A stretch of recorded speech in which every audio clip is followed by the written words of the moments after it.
Ketika manusia di bumi ini bisa melihat surga Allah, mereka akan semakin lebih giat lagi dan lebih kuat lagi dalam mengingat. Kemudian ditanya lagi oleh Allah Subhanahu Wa Taala, adakah yang mereka hindari? Ada ya Allah. Apa itu? Kemarahanmu. Kenapa mereka menghindari kemarahanmu? Karena mereka khawatir dimasukkan ke dalam neraka. Kata Allah Subhanahu Wa Taala, apakah mereka pernah di neraka? Untuk tak hari ini nanti firman Allah. Betul YouTube itu hapus nih, nah YouTube itu betul tenanan. Ya, semua yang digambarkan tentang akhirat di dunia kita ini tidak ada secuilnya akhirat yang asli. Tidak ada sedikit pun. Ya, artinya namun gambaran kecilnya. Saat kami api di dunia nonton itu di akhirat 70 kali lipat panasnya kan nonton itu. Nah, ini ditanya oleh Allah, apakah pernah mereka melihat neraka saya? Kata para malaikat, layar. Mereka belum pernah lihat. Kata Allah Subhanahu Wa Taala, gimana kalau mereka lihat neraka saya? Pasti mereka menjadi orang yang lebih khawatir lagi dan lebih takut lagi untuk dimasukkan. Makanya mereka semakin berharap ridhonya. Kemudian malaikatnya ini laporan oleh ya Rabb, fihi fulan.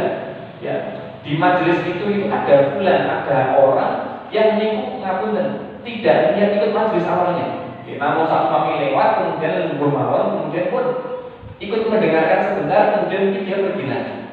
Kata malaikat menyampaikan laporannya seperti itu. Pengen menanyakan, bagaimana dengan kondisi orang ini? Karena di pembahasan sebelumnya setelah bahas tentang neraka tadi, Allah mengatakan mereka orang-orang yang berada di majelis itu saya ampuni mereka dan saya beri rahmat pada mereka. Kemudian malaikat tadi menyampaikan ada orang yang tidak sengaja hadir, tidak sengaja hadir. Bagaimana dengan mereka? Jawab Allah Subhanahu Wa Taala, humul qaum la yashqa bihim jalisuhum.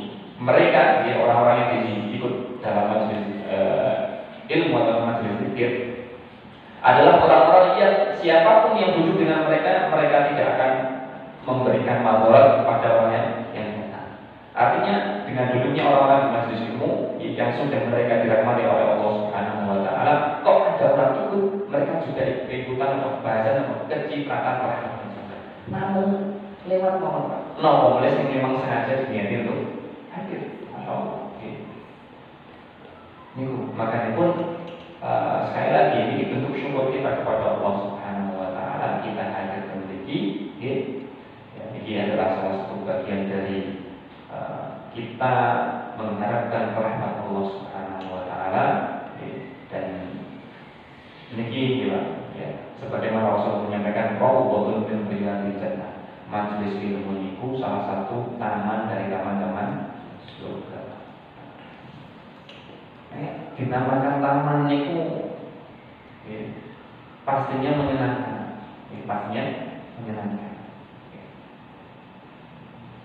Karena itulah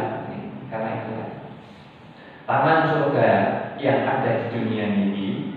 Bahkan para ulama saya mengatakan siapapun yang tidak bisa merasakan nikmatnya surga di dunia, maka dia tidak akan merasakan surga yang sesungguhnya di akhirat. Makanya pun dari situlah kita berharap dengan hadirnya kita di majelis ilmu itu salah satu bagian dari kita sekali tahadduts menyampaikan ataupun mengungkapkan rasa syukur kita kepada Allah Subhanahu Wa Taala karena faedahnya disebutkan la in syakartum la azidannakum. Jadi kita bersyukur pasti akan ditambah oleh Allah Subhanahu Wa Taala. Makanya pun lebih lagi sesuai dengan nama masjidnya, Masjid Sabul Ilmi. Artinya namanya artinya pintu ilmu. Terus memang karena salah satu pintu masuknya ilmu ataupun pintu kita untuk masuk ke dalam ilmu itu di masjid memang. Di masjid, ya. Makanya dari dulu, panjenengan ke zaman Rasulullah Shallallahu Alaihi Wasallam, ini sahabat-sahabat kan ilmunya luar biasa ilmunya. Orang hari ini kados nggih dereng enten sik bisa menyamai ilmunya para sahabatnya Rasulullah sallallahu alaihi wasallam. Sampai mungkin kalau hari ini gelarnya profesor, sahabat Rasulullah itu gelarnya profesor. Apa tenang mas, bukti apa? Pulau buktikan mungkin, tapi ini kita awali dulu. Baik.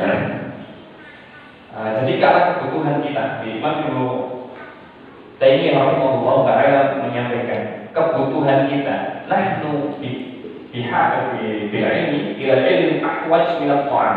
Kita itu terhadap ilmu lebih butuh ketimbang kebutuhan kita terhadap makanan. Makanan sebenarnya ini yang dikon itu ajaran sinten. Enak yang saya ngajar kalau sing kesehatan sinten mriki. Nah, ini. Lalu buatan di gue. Saya berikan 3. Nah, yang sekawan awal sama buatan di gue.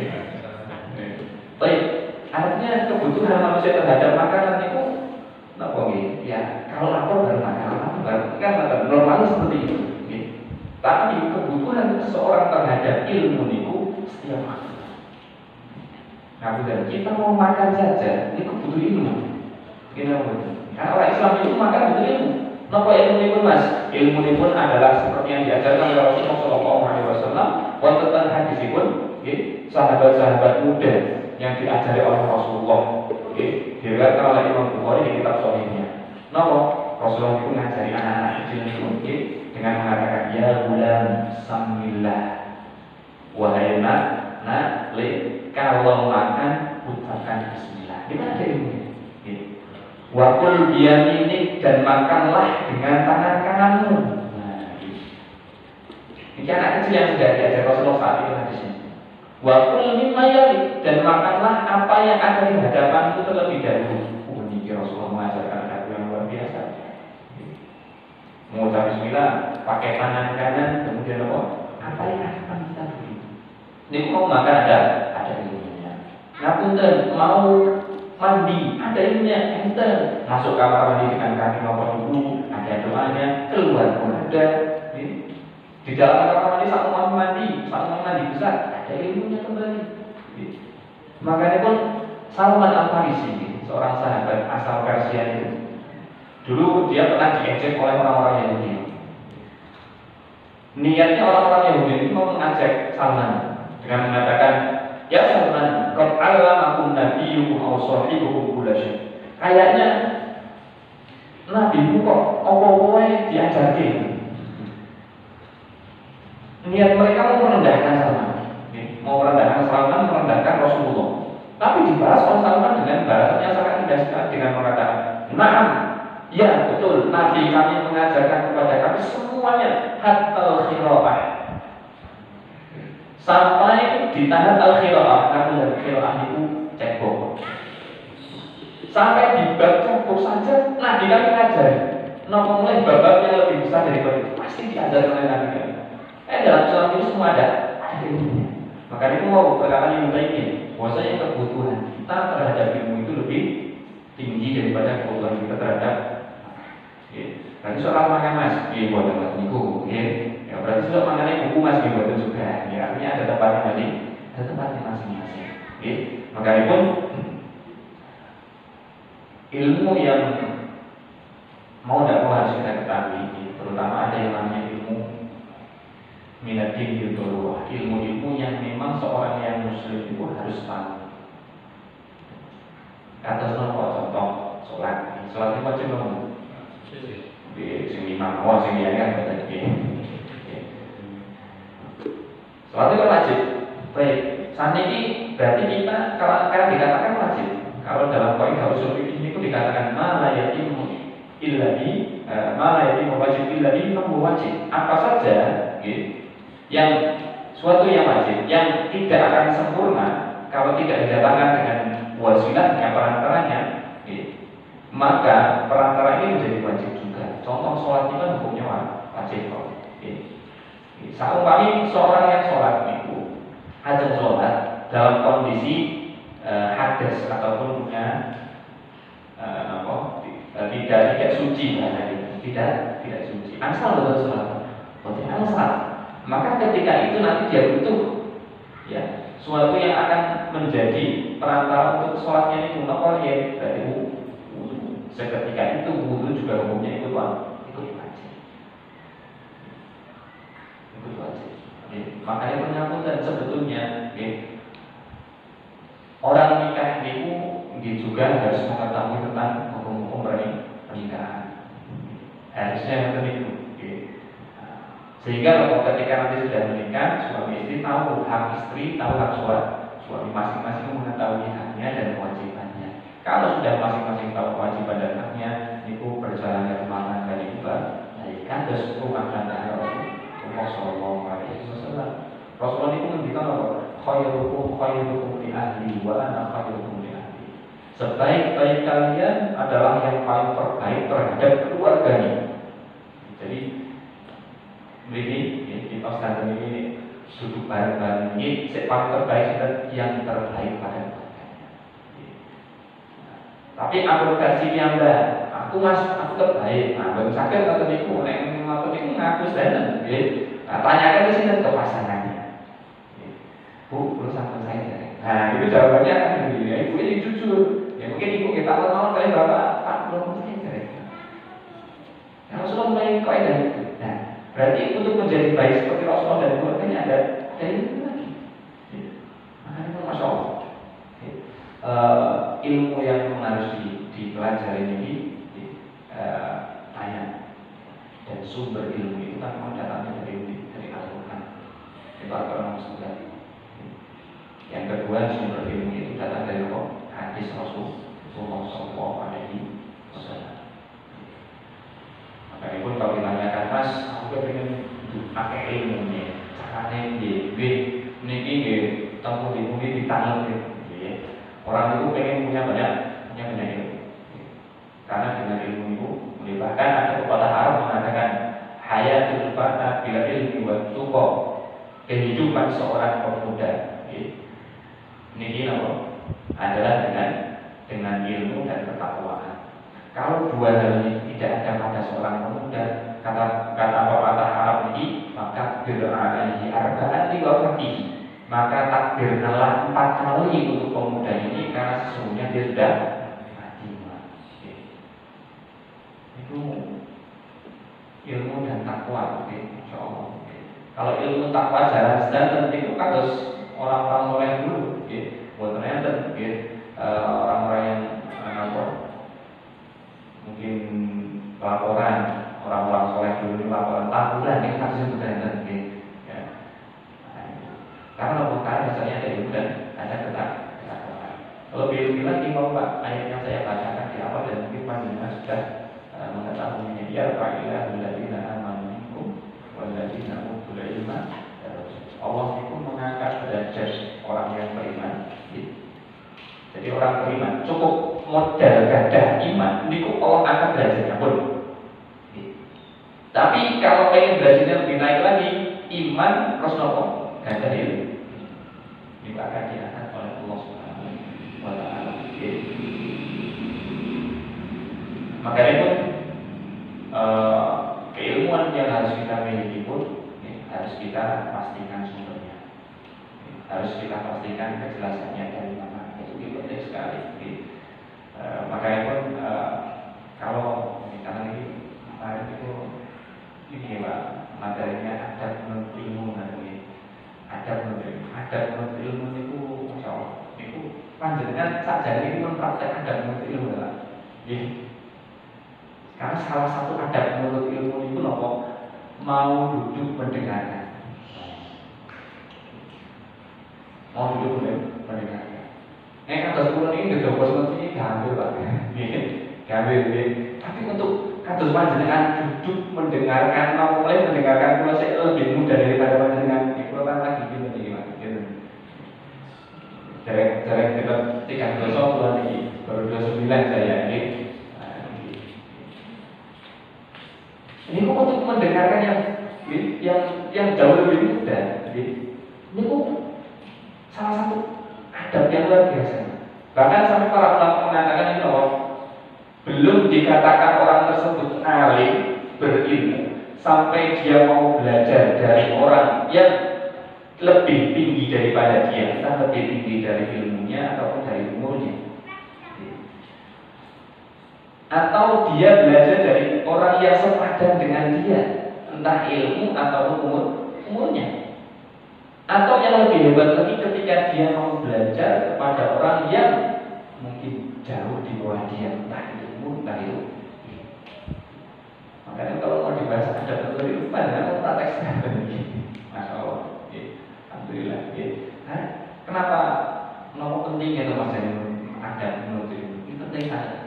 Karena orang-orang soleh dulu itu asal ilmu luar biasa. Karena berawal dari adab yang lain. Adab itu bahasa itu atau ngomong sopan santun, etika, apa gitu. Karena panjangan besok ada seorang sahabat Rasulullah. Namanya pun Abu Hurairah radhiyallahu taala.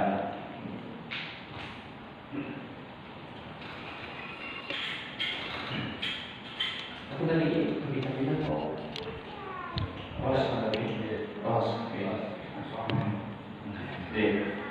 Nek kali kalau pengajian sak nyaman dengan uang, sama kami saja sesuai Mas.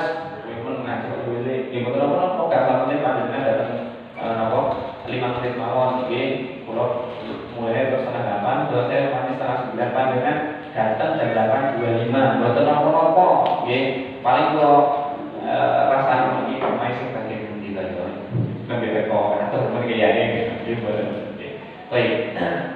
Artinya yang penting panjenengan nyaman, kalau kita sama-sama mengambil faedah karena di sini adalah maksudnya adalah majelis munasabah saling nasihat.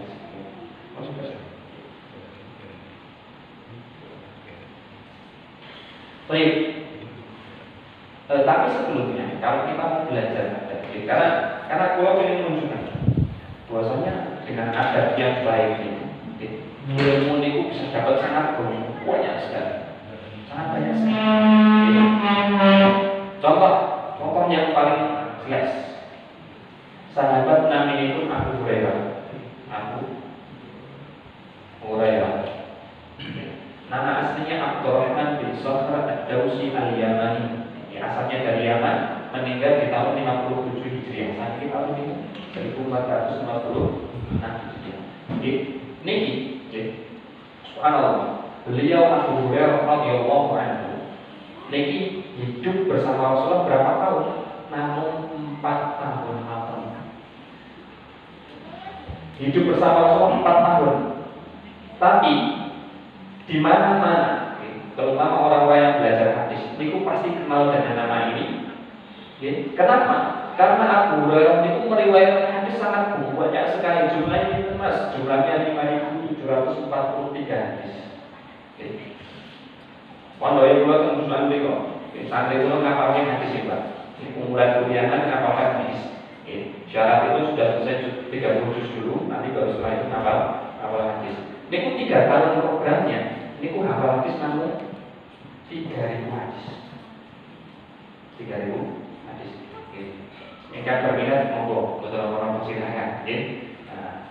Ambil berikut setoran, betul gratis. Jadi karena memang beasiswa juga alhamdulillah. Ini 3 tahun mereka cuma paling mudah 3.000 hadis. Ini Abu Hurairah 4 tahun hidupnya bersama Rasulullah, dapat 5.743 hadis. Ini salah satu orang yang mengawali paling banyak hadis. Karena ada sekitar 7 sahabat yang mereka itu hafalan hadisnya paling banyak ini Abu Hurairah 5.734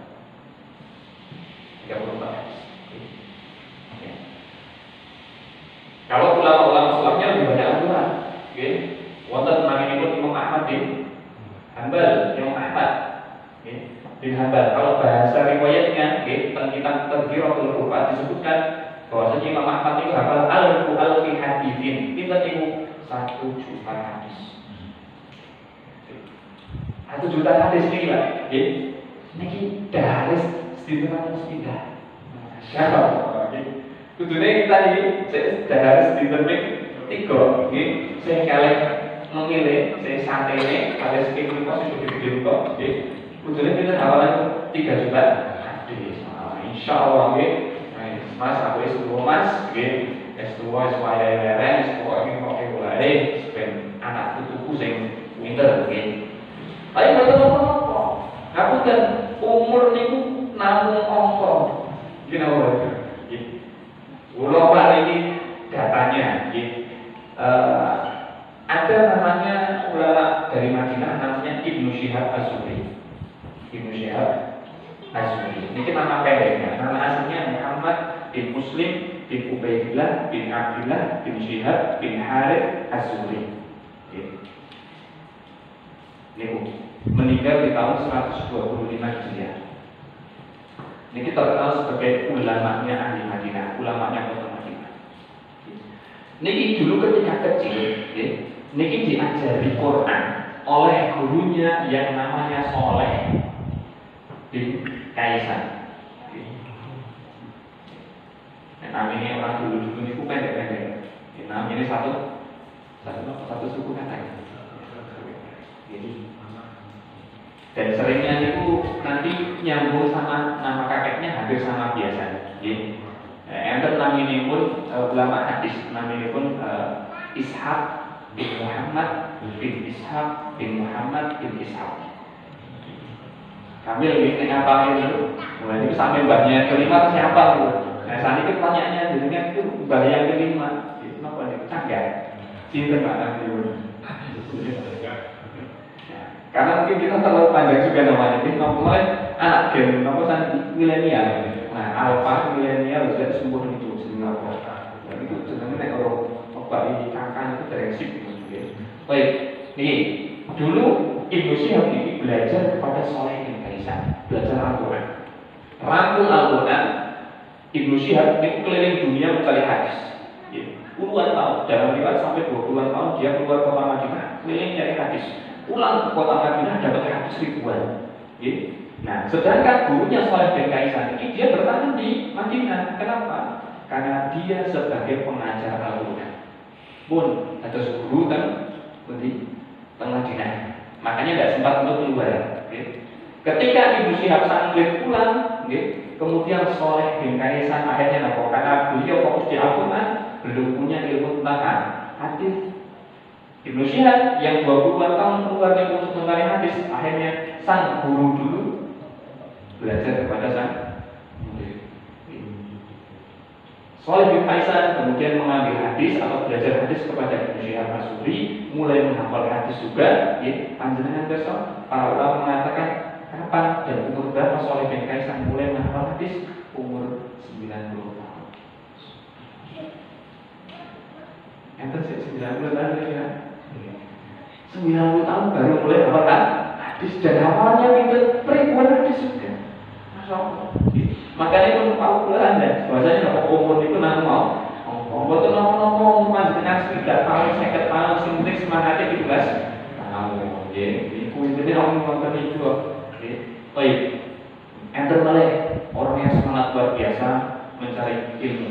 Namanya Imam Ibnu Manda. Ibnu Manda. Jadi beliau yang cerita sendiri, dan kita bolehlah telah hadis waktu kita tersebut.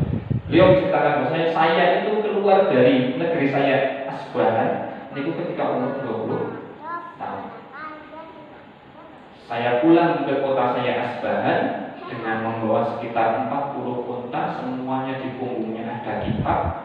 Ketika saya umur 65 tahun, baru pulang ke negerinya. Makanya pun hanya itu jam 9, alhamdulillah kamu sudah buatan sudah tahun sudah mulai ini, insya Allah. 65 tahun baru setelah itu menikah. Baik, ini artinya ini membuat cerita fiktif. Artinya kalau panjenengan mau lihat datanya konten, ada kitab namanya kitab Ikhlaq itu lagi hadis karyanya Imam Khatib Al-Baghdadi meninggal tahun 463 Hijriah beliaunya. Kemudian ada kitab Tadhkiratul Hufaz yang Imam Az-Zahabi, beliau meninggal tahun 600 Hijriah. Pokoknya banyak, ada kitab Syiar A'lam Mubadah, itu jumlahnya sekitar 23 jilid. Itu disebutkan bagaimana ulama itu mencari ilmu. Ada semua datanya ini ada, bukan cerita. Ada namanya, ada orang yang berjuang untuk mendapatkan ilmu luar biasa. Itu namanya Imam Ibnu Thahir. Ini juga disebutkan di kitab Al-Wahid Tolabin Hadis juga. Kata beliau, "Bultudam, aku dan saya itu," kata Ibnu Thahir, "pernah kencing darah 2 kali." Kenapa? Selama dia mencari hadis dari dunia. Kan kalau dulu kan gitu ya, nomornya MX, ini umur keliling dunia, paling yang kok, sing ngerti, sugih ngangge ontok, sing biasa ngomong ngangge keledai. Ibnu Thahir tidak termasuk keduanya. Ibnu Thahir termasuk fakir miskin. Jadinya apa? Kalau mencari hadis keliling dunia ribuan kilo jalan kaki. Makanya Ibnu Thahir mengatakan saya ini pernah kencing darah 2 kali. Kenapa? Karena selama saya keliling dunia mencari hadis, di pertama saya kencing darah di Mekah, yang kedua saya kencing darah di daerah Baghdad. Kenapa? Karena saya selama perjalanan itu memanggul semua buku di punggung saya. Tidak punya kendaraan. Dan bahkan saya tidak memakai alas kaki karena itu sekedar tumbas alas kaki itu betul. Tapi perjuangannya luar biasa, masih mencari ilmunya luar biasa. Tapi mau semua proses yang didapat oleh ulama dengan ilmu yang luar biasa banyak itu tidak serta-merta mereka dapatkan begitu saja. Semuanya butuh proses yang kemudian ada adab-adab yang mereka lakukan. Makanya pun ini sekilas aslinya kita mau bahasa Bukhari. Intinya nanti kita sebutkan ada apa saja yang menjadikan kalau bahasa kita tips, kiat-kiat yang menjadikan mereka bisa memiliki ilmu luar biasa itu. Makanya beberapa hari ini ada orang hafal 30 juz, itu saja nih. Kalau dibandingkan orang itu biasa semua. Hari ini ada orang yang profesor nomor, saja biasa nomor. Kalau hari ini digelari profesor itu karena apa? Penemu ahli dalam suatu bidang biasanya nggak ada. Yang saya ketahui nggak itu. Bayangkan Imam Syafi'i, Imam Syafi'i. Niku kira-kira kalau hari ini digelari apa? Karena Imam Syafi'i niku ahli minimal 10 cabang ilmu. Artinya menguasai 10 cabang ilmu ini bukan sekedar tahu, tapi menguasai betul ngotok ini. Sak kulit-kulitnya, sak aritnya, sak urat-uratnya. Ngerti sandan ilmu hadis dia tahu, ilmu fikih dia tahu, kemudian ilmu itu falak yang tidak ibu beliau tahu, ilmu kesehatan juga tahu. Ini maksudnya luar biasa dipelajari hari ini. Baik, kita kembali ke Abu Hurairah. Abu Hurairah salah satu orang yang paling betul-betul mempraktekkan adab beliau kepada Rasulullah sehingga dapat hadisnya lebih banyak daripada sahabat yang lain.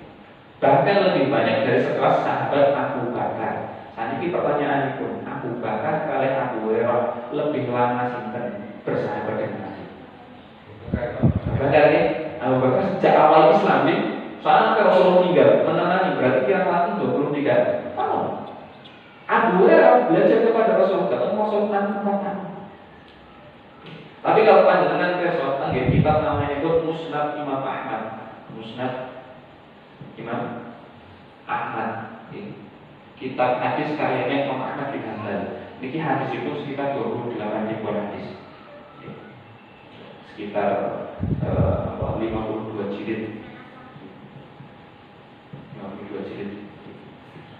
Niki Musnad Imam Ahmad, hadisnya yang diriwayatkan oleh Abu Bakar niku berkisar 500-an sampai 1000 hadis saja. Padahal 23 tahun. Mas berarti Abu Bakar itu jarang sinau Nabi gitu, ngoten niku. Artinya memang porsinya masing-masing. Masing-masing. Karena Abu Bakar itu memang betul-betul pendamping Rasulullah, sahabat terdekat, tidak ada yang bisa menggantikan posisinya Abu Bakar. Hanya lebih luas lagi cakupannya Abu Bakar, tidak pikirkan ilmu saja, mimpi dan Kalau Abu Hurairah memang fokus di rumah 4 tahun. 4 tahun sudah dapat 5.730 hadis. Bayangkan kalau semuanya Abu Hurairah itu kados Abu Bakar bersama Nabi 23 tahun. Berapa banyak yang mengatakan dia dapat? Nah, Abu Hurairah radhiyallahu ta'ala itu beliau pernah ditanya oleh orang-orang saat itu. Aksar Abu Hurairah al-hadis. Abu Hurairah itu kok bapaknya kayak menadis. Sahabat dan para tabi'in itu kan generasi setelah sahabat. Ini kok mereka heran, kok bisa Abu Hurairah yang hidup cuma 4 tahun itu bisa banyak sekali hadisnya daripada sahabat-sahabat yang lain. Umar pun masih kalah dalam hadisnya. Kemudian dijelaskan oleh Abu Hurairah sendiri. Kata Abu Hurairah, kalau seumpamanya bukan karena ayat yang innal ladzina yaktumuna ma anzalna minal bayyinati wal huda min ba'di ma bayyanahu lin-nasi bil kitab ulaika yal'anuhumullah wa yal'anuhumul lain. Kalau bukan karena ayat ini, karena ayat ini itu ayat yang membahas tentang orang yang menutupi ilmu, yang merotos ilmu tapi tidak mau menyampaikan. Jikalau bukan karena ayat ini, kata Abu Hurairah, saya tidak akan menyampaikan ilmu. Tapi karena ada ayat ini ya disampaikan. Nah, ini Abu Hurairah menyampaikan apa sebabnya dia menjadi orang yang hebat luar biasa. Kata Abu Hurairah, inna ikhwanana minal muhajirin yashghaluhum as-saffu bil aswaq. Beliau menyebutkan sebab pertama itu. Misalnya saudara-saudara saya, saudara-saudara kami dari kalangan muhajirin yang penduduk dari Mekah, mereka itu sibuk dengan perdagangan, karena kan dia terkenal ya, orang Mekah, orang Quraisy itu terkenalnya perdagangan. Liilan di Quraisy, ilabihim mereka ada syitari, terkenal dengan perdagangannya. Rasulullah pun berdagang. Rasulullah bertanya, kamu dagang mana? Dagang, mas, makanya aku dagang mas, sugih kan Rasulullah. Nah, pengen sugih mergo, pengen tiru Rasulullah, niku nggih kira tepat. Kenapa? Rasulullah itu kalau dilihat dari sejarah yang ada lebih banyak sederhananya daripada kayanya. Lebih banyak sederhana daripada kaya. Buktinya mas, Rasulullah nanti masuk ke kitab Syama'il Muhammadiyah karya Imam At-Tirmidzi. Rasulullah masuk ke rumahnya Aisyah mengatakan, hal indaki syai', wahai Aisyah, gak ada apa-apa. Setelah sholat subuh, selesai sholat subuh, nunggu matahari terbit sebentar, Rasulullah itu nanti masuk ke rumah istri-istrinya. Sampai di rumah istrinya Rasulullah nanya, hal indaki syai', gak ada apa-apa. Berarti jam 1 malam, jam kita ini 6:30 atau jam 6. Niku bapak madosi nopo kalau tadi nanguti nopo sarapan hidangan jadi itu sarapan itu gak ada nopo. Niku pertanyaan Rasulullah sama ternyata. Jadi kalau bapak hari ini kok pagi-pagi pun madosi cemilan bu, nah itu ternyata Rasulullah juga seperti itu dulu jadi dimaklumi mawon. Tapi jawabannya nanti akan berbeda sedikit. Nah itu Rasulullah ketika bertanya seperti itu kepada Aisyah, jawabannya Aisyah suatu waktu mengatakan, ma'indana syai' ya Rasulullah, kami tidak punya apa-apa ya Rasulullah. Gitu. Kalau bahasa hari ini, aku nempat dari warung, dari tugas gorengan, bahasanya ngerti nih. Tapi kalau Rasulullah betul-betul ketika Aisyah bilang, kami tidak punya apa-apa, niku di rumahnya tidak ada apa-apa dan tidak ada stok makanan juga.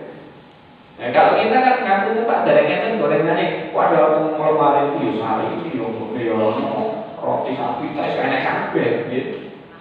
Ya kan Rasulullah, Aisyah betul, memang betul-betul tidak punya apa-apa. Makanya Rasulullah mengatakan, idan anas so'im, kalau begitu hari ini saya puasa. Mantap gitu ini dari. Nah, itu baik. Itu Rasulullah. Artinya Rasulullah sederhana luar biasa. Tapi terkadang Rasulullah juga ingin membahagiakan keluarganya. Rasulullah masuk ke rumah, di hari yang lain, masuk ke rumahnya Aisyah juga. Kemudian Rasulullah belum bertanya apa-apa. Kemudian Aisyah mengatakan, ya Rasulullah, uhdiyat lana haisan. Wahai Rasulullah, kemarin saya dihadiahi oleh orang, dikasih oleh orang, niku hais niku makanan, salah satu makanan kesukaan Nabi, kurma dicampur dengan zaitun, kali dicampur keju biasanya, dicampur keju, nah itu enak. Nih, kemudian kata Aisyah, saya cuma diberi hadiah oleh orang waris, ya. Kemudian kata Rasul, mana haisnya, mana makanannya, ini Rasulullah. Kemudian kata Rasulullah SAW, padahal sebetulnya saya hari ini jatahnya kosong. Tapi karena Aisyah sudah menyediakan, untuk menggembirakan hati istrinya, itu apa? Ya, kalau begitu tak makan. Tapi aku dan memiliki puasa sunnah, puasa Ramadan buat nangsal. Nek puasa sunnah nangsal meniku. Berniat puasa kok ibuke mboten ngertos sak kami kok tiba-tiba pagi-pagi nyuguhi sop nggih, padahal sope niku wah iki sop Banjar sak kami nggih. Wis dipikir seminggu Pak nggih, 2 dina nggih madosi resep, 2 dina malih nggih tumbas blonjonan niku, nggih 2 dina niku ngracik untuk masak. Seminggu menyiapkan nggih. Nah, itu salah satu cara membahagiakan pasangan itu Yesus dimakan sama nggih. Ampun malah, aku sebar, aku yang ngomong, aduh, niku remuk niku dunianya istri niku, ya, kalau menyuarakan apa ini, baik. Artinya Rasulullah niku sederhana luar biasa, yang membahagiakan pasangan juga, masya Allah. Ini baik, kita kembali ke sini dulu, baik. Nah, tadi Abu Hurairah mengatakan, ada pun saudara-saudara kami dari kalangan muhajirin, mereka terlalu sibuk dengan jualan di pasar. Wa ikhwanuna minal ansar kana yashghaluhum amwaluhum. Adapun saudara-saudara saya, saudara-saudara kami dari kalangan Ansar orang Madinah asli, mereka itu sibuk dalam masalah pertanian dan hewan ternak mereka. Karena di Madinah kan ternakan kalian perkebunan kurma. Adapun saya, kata beliau, saya itu orang ahlu sufah. Sumpah ini kayak sumpah emperan masjid. Tapi sebetulnya kalau dikatakan emperan tepat juga.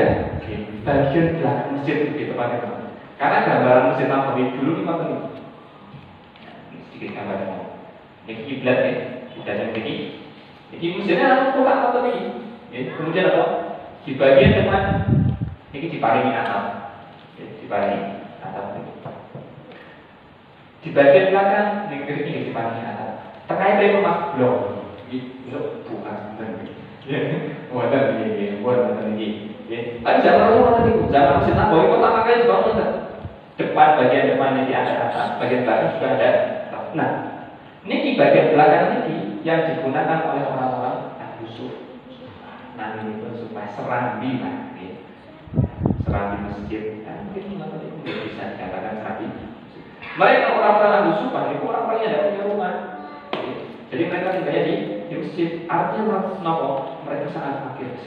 Abu Hurairah termasuk salah satunya. Saking fakirnya orang-orang ahli sufah, Abu Hurairah itu pernah cerita.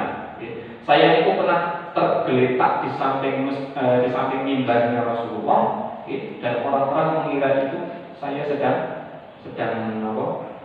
kesakitan, padahal sebetulnya saya sedang kelaparan. Ini ahli sufah.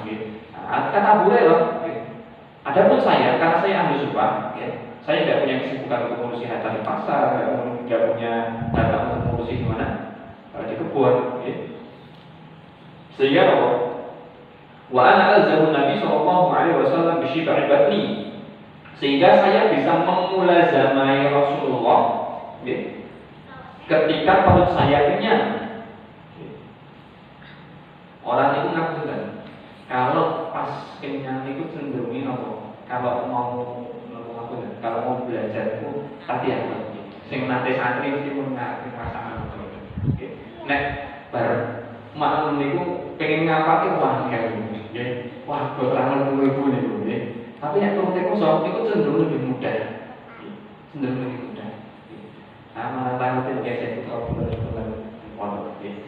Kata Abu Hurairah tadi, ada pun saya, ini tips pertamanya, dan ini bagian dari adab tertinggi, bagian adab tertinggi dalam menuntut ilmu. Kata Abu Hurairah, ana alzamun Nabi sallallahu alaihi wasallam, saya selalu melazimi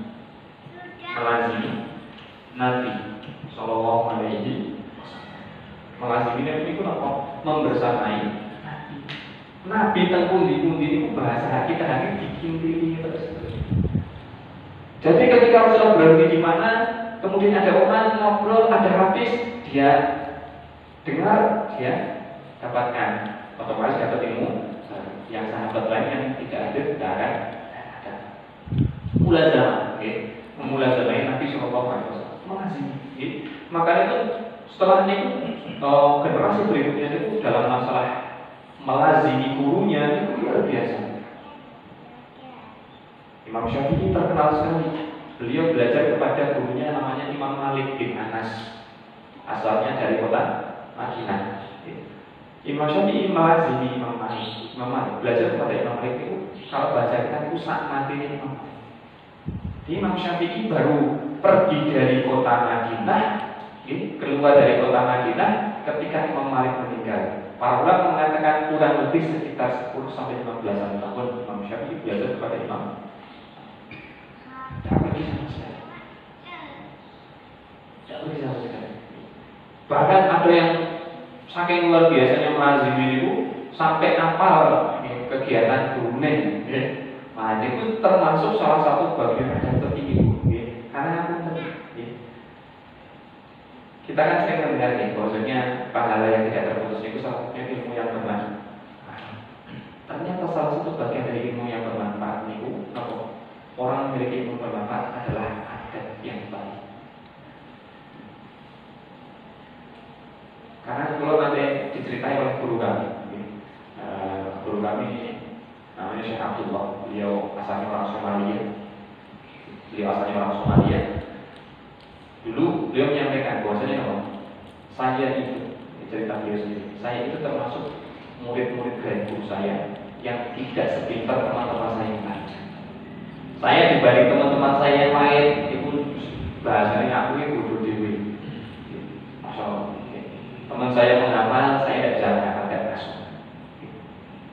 Saya sadar diri karena saya tidak bisa menghafal, akhirnya saya berusaha untuk melazimi guru saya, berkhidmah bahasa ini. Guru saya butuh diberikan saya berangkat berikan. Guru saya butuh diantarkan kemana, saya bisa saya antarkan. Guru saya minta ibaratnya kalau hari ini dibejeti, saya bejeti. Guru saya kontanya minta dimandikan, saya mandikan. Itu pelayanannya luar biasa. Kata beliau, Syekh Abdullah ini, saya melayani guru saya itu kurang lebih sekitar 12 tahun. Seperti itu terus. Dan kata beliau, dan hari ini terbukti bahwasanya keberkahan ilmu itu tidak melulu datang dari banyaknya hafalan yang dia miliki, tapi dari bagaimana kita memulazamah dan berkhidmah melayani guru kita. Hari ini saya lebih banyak menyampaikan ilmu daripada teman-teman saya yang kemarin pintar-pintar. Mereka kebanyakan ada menyampaikan ilmu. Ini ada ilmu yang kemudian. Makanya punya punten. Kalau satu mami putra putri panjenengan kemudian belajar agama kemudian kok secara ranking kok ranking 30 padahal sampai sangat libur, itu terlalu. Tapi kalau adabnya baik itu lebih mulia, lebih mulia. Dipangkat dikongkongkan pangkat tugas kelompok makan. Wah ini kalau yang nanti timbang ranking tunggal terus bantah untuk kelompok ranking siji untuk kelompok gimana itu? Itu kan lebih tidak enak gitu. Lebih enak. Bukan pintar banget bukan kelompok, tapi akal luar biasa. Makanya ada para ulama ini mengatakan salah satu prestasi tertinggi orang tua itu apa? Ketika dia meninggal, yang menjadi imam sholat jenazahnya adalah kita adabnya dan ini kembali kamu saya bilang baik melazimi Nabi Sallallahu Alaihi Wasallam. Artinya ini adalah bab pertama. Kalau sudah melazimi berarti dia mempelajari bagaimana guru. Makanya dengan melazimi ini orang itu akan semakin mudah dalam mendapatkannya. Karena ada ilmu-ilmu yang tidak bisa diajarkan dengan teori lah. Saged namun praktek langsung. Yang disebut dengan kalau bahasa Al-Qur'annya uswatun hasanah. Makanya itu ngampun dinten niki kadang kita itu menghadapi anak generasi Z Z alpha dan semacamnya itu kok dikandangkan hadiahnya udah jadi. Ternyata para ulama pendidikan Islam mengatakan kalau kita kembalikan ke cara dulu Nabi mengajarkan kok dengan bahasa tubuh, kalau bahasa mudanya sesuatu hal. Salwami anak lagi senang-senangnya main, diajak suruh berangkat sholat, kadang susahnya Masya Allah. Caranya mereka mendapatkan ya kita sebagai orang tua berangkat dulu ke masjid, nanti lama-lama juga akan tergerak seperti itu namanya teladan. Nah ini bisa didapatkan dengan mulazamah. Artinya ada semacam itu bisa didapatkan dengan mulazamah. Jadi tips pertamanya Abu Hurairah. Yang nomor kali tips dari Abu Hurairah radhiyallahu taala. Wahadara la yahdurun. Adapun saya, kata Abu Hurairah, saya menghadiri majelis ilmu yang teman-teman saya yang lain tidak hadir di situ. Hadir di majelis ilmu. Otomatis niki ilmunya jadi tambah banyak. Aku kan sama kami sing saat ini cek dari sangat bakat, karena ada udur, pastinya akan berbeda dengan yang hari ini ikut pengajian, kan itu normalnya macam itu. Istilahnya kalau bahasa sekolahnya ketinggalan pelajaran, kan? Ini ternyata tipsnya Abu Hurairah selalu menghadiri majelis ilmu yang dimana para sahabat yang lain tidak menghadiri. Lagi kok sahabat muhajirin sibuk, sahabat ansar juga sibuk, Abu Hurairah tidak punya pekerjaan. Akhirnya dia fokus dengan timbangin ngomong, kan bahasanya. Ya sudah, saya ikut Nabi. Ini nomor kali. Nomor 3.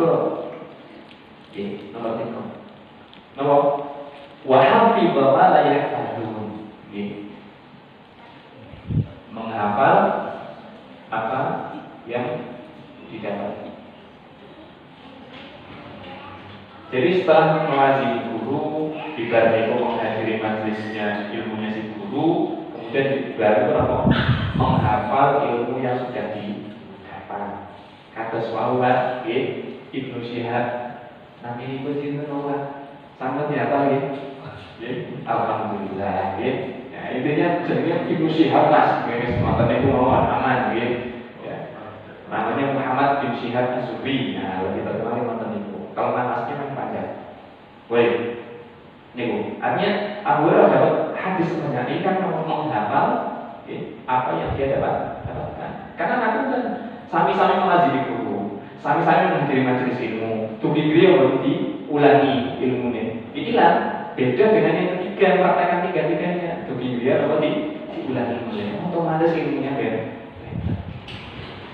Ternyata ini tugas utama Abu Hurairah radhiyallahu anhu memiliki ilmu yang luar biasa. Baik. Nah, jadi ini bagian dari adab pertama. Pertama ini, karena kalau diurutkan itu sangat banyak sekali. Tapi sebetulnya paling inti dari adab menuntut ilmu itu tunggal. Ikhlas. Niki malah yang paling utama, tapi berkata tidak ada perubahan. Ternyata ikhlas itu bisa dilakukan oleh semua orang dengan cara apa? Tahliyah. Tahliyah itu apa? Mengosongkan dan membersihkan. Niki kalau sudah bahas ikhlas niki buat tenang di ilmu awan gitu, semua kondisi, semua apapun, bermuamalah dengan manusia, sedekah, sholat, kemudian kamu mulai mendidik anak, ngayomi pasangan. Niku nanti kalau sudah ikhlas, niki semuanya butuh ikhlas, semuanya butuh ikhlas. Makanya untuk dapat ikhlas niku kita harus belajar yang namanya tahliyah atau bahasa yang lebih terkenalnya dengan tazkiyatun nafs, mensucikan jiwa,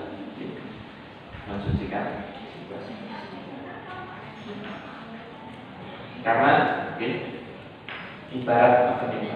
Kita niku kan pengen angsal ilmu kata. Gitu. Oh, saya dari bawah itu ikhlas itu ada tertinggi, ada tertinggi. Kalau ingin mendapatkan ilmu, kalau ibaratkan nonton ini, kita niku kalau sebelum mau mendapatkan ilmu niku kita harus mensucikan wadah ilmu. Wadah ilmu itu nama hati. Nek ngaku ilmu niku baru sampai di hafalan, belum sampai hati, niku sebetulnya para ulama mengatakan belum menjadi ilmu, masih sekedar wawasan, masih sekedar wawasan. Tapi kalau ilmunya dari kepala sudah dihafal kemudian sampai turun ke hati, itu baru namanya ilmu. Lebih lagi kalau sudah dipraktekkan itu buah dari ilmu. Makanya pun karena wadah untuk mendapatkan ilmu niku adalah hati, maka ya kita niku harus membersihkan hati kita dulu sebelum dimasuki ilmu. Ibaratnya motor, kalau gambarnya hati niku kita ibaratkan dengan sebuah gelas. Ilmu niku air jernih. Ngapunten saumpami panjenengan gadah gelas, kemudian kok gelasnya kotor, mungkin bibar medal saking lumpur, pun kena berduk damu, atau bahkan dengan kotor-kotor yang lainnya. Ngapunten, niku dengan kondisi yang seperti itu, dengan joki dengan air yang jernih, airnya kelihatan jernih mana? Dan airnya akan ikut kotor. Akhirnya akan ikut kotor. Sama halnya dengan apa? Dengan hati kita. Hati itu kalau masih kotor, kalau dimasuki dengan ilmu yang jernih tadi, ilmu yang jernih tadi, niku ilmunya juga tidak sebermanfaat kalau hatinya bersih. Makanya banyak yang kedua, orang keilmuannya tinggi, tapi kelakuannya tidak beres. Ini kata, pulau langsung menyaksikan sendiri dulu di Afrika sudah dulu ketika di sana kuliah di sana itu ada teman-teman kami itu orang Somalia itu masya Allah kita itu kalau dibandingkan mereka ngafal Quran mesti kalah pulau dari kalah. Kenapa? Di Somalia niku dalam sebuah keluarga kalau ada anak lulus SD kok rampung hafalannya terlalu juz niku aib keluarga. Mboten maos Quran nggih. Hafal 30 juz lotok. Niku dia lulus SD belum hafal Quran, niku aib keluarga. Mulai itu sangat dengan kebudayaan ini. Kalau pernah diceritain teman saya Somalia ini sudah catatan saya ini, kami itu dulu pas kecil tidak dapat jatah sarapan sampai kami setoran Al-Quran dulu. Nah, jadi setiap habis zuhur itu jadwalnya setoran Al-Quran nih. Orang tuanya atau di halaman di masjidnya nanti kalau tidak setoran itu tidak akan dapat jatah sama sekali. Orang tuanya gotek-gotek barang itu sama. Wah, yang Indonesia itu ini kerasan terhadap mana gitu. Jadi kok itu sampai nanti setoran baru setoran Qurannya jam 11 siang ya baru dikasih makan di. Nah ini separuh di Somalia nih di Ender. Ada orang-orang yang rata-rata itu menghafal Al-Quran. Tapi subhanallah. Niku di Sudan itu terkadang jalan berkah seperti jalan ibu kota pun masih debu. Artinya kasus kami ini wah jalan debu. Ibu kota itu. Jadi di gang ibu kota bukan jalan utamanya ibu kota itu. Pelaku mana jalan? Kita jalan malam itu tetap. Ini orang Somalia, kelakuannya rada mereka nunggu di bawah pohon, ya apalagi mereka mau Afrika kan Iran orang ini rakyat Jadi itu subhanallah, mereka nunggu di bawah pohon, nunggu sambil turun cahaya kan. Tapi kalau ada orang lewat dipegang. Ini kok nyata ada. Wah berarti mas aku cuma kalau kampungan ya aku malah bingung ya buatan niku niki sing ngapal mau terus kalau niku mulai buat apa ada kemungkinan lebih besar lagi dan dia artinya apa? Mungkin ilmunya memang banyak tapi hatinya wadahnya sedang kok. Makanya penting sekali yang namanya apa? Membersihkan apa? Wadahnya bersih, gelasnya bersih, dijoki air jernih, tambah dengan kejernihan hati ditambahi ilmu yang baik masuk nopo ada ditampakkan dalam nopo kegiatan harian ada kegiatan dalam harian. Makanya kamu kita mungkin sering mendengar ayat berkaitan inna sholata tanha 'anil fahsya'i. Sholat itu mencegah seseorang dari perbuatan keji dan perbuatan munkar. Ilmunya sama ngoten, nggih.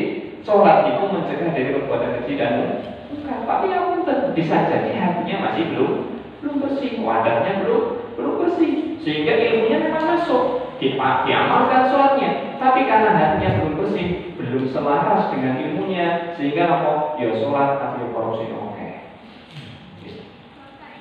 Iya kan? Ada yang seperti itu. Ya sholat tapi sing beda. Bukan sholatnya bermasalah, hatinya dia yang bermasalah. Maka itu perlu sekali, penting sekali yang namanya membersihkan hati sebelum apa kita mendapatkan ini. Nah, ini penyakit hati yang paling sering itu nomor 9 riya. Riya ini kata para ulama suul adab, adab yang buruk kepada Allah. Ini harus dibersihkan dulu. Riya itu sebetulnya maknanya bukan kalau sombong kiber bahasanya. Riya itu adalah tamak terhadap dunia. Tamak terhadap. Kenapa ada orang riya? Karena dia tamak terhadap dunia. Akhirnya dia tamak terhadap jabatan, sehingga dia punya penyakit hati. Ketika ada orang levelnya pada pertama masuk sama, dia lebih tinggi, riya tumbuh, hatinya jadi tidak bersih. Tumbuh penyakit berikutnya berupa apa? Hasad. Napa hasad niku mungkin. Ya, oleh pondok itu namanya biasa. Nah, gitu kan ada yang seperti itu. Nggih, tombone tugas pajero kali. Menaiki ini sekali wong dino sebenarnya. Nah, dirasani malah. Kalau ada hasad. Tapi kalau hatinya bersih, masya Allah, tidak akan timbul seperti itu, malah mengatakan alhamdulillah. Semoga aku bisa kecipratan bisa yang tuku ya paling lagi ikut bahagia ketika harinya bersih. Ketika harinya kalau tidak bersih pasti muncul semacam itu. Yang ketiga sombong, karena ini sombong. Makanya aku tadi kalau hatinya tidak bersih, orang punya ilmu pun akan sombong banget. Hatinya tidak bersih, dia punya ilmu banyak, malah mengatakan aku loh, siapa pun justru ini apa? Bahaya macam itu. Karena ini sudah ada contohnya dulu, sudah dia iblis itu.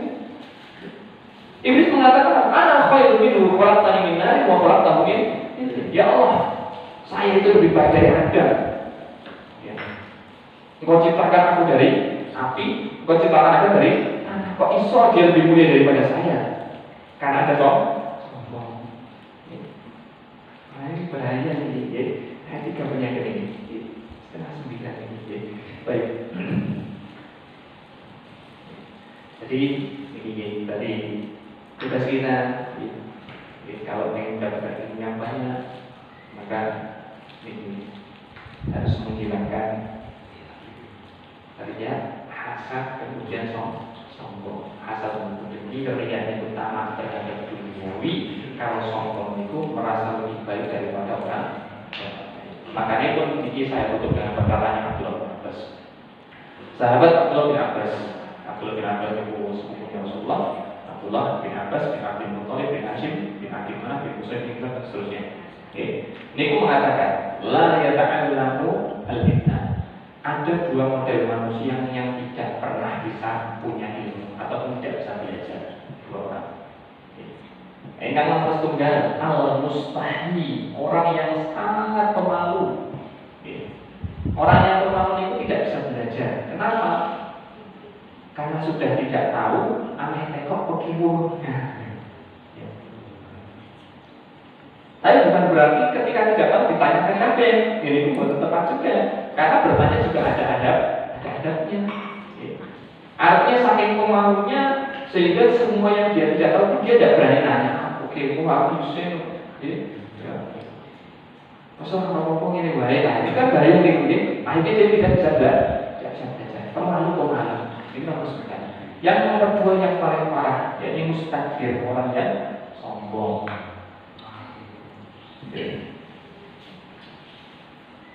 Nah, sombong. Wah, aku profesor, aku sinawar, wong, aku mungkin sekedar lulusan pondok lagi ini, itu kan aku tadi kan perkataannya masuk kategori orang model ini pasti tidak akan pernah bisa belajar. Makanya pun sombong yang di sini yang dikatakan oleh Rasulullah SAW yang diriwayatkan oleh Imam Muslim di dalam kitab Sahihnya dari hadisnya Abdullah bin Mas'ud, al-kibru ala yadkhulul jannah maka nabi qalbihi qala tarabbi kibar. Tidak akan masuk surga orang yang di dalam hatinya ada satu biji benih kesombongan.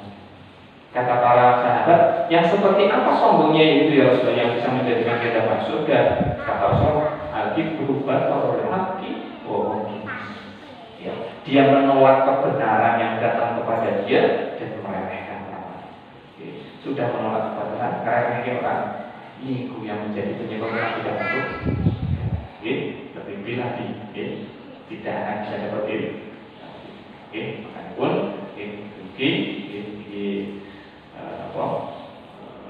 sedikit yang bisa saya sampaikan, semoga ada kemanfaatan di sini dan semua kita menjadi orang-orang yang senantiasa beradab terhadap Allah Subhanahu wa taala, beradab terhadap Rasulullah, beradab orang-orang yang beriman kepada Allah Subhanahu wa taala.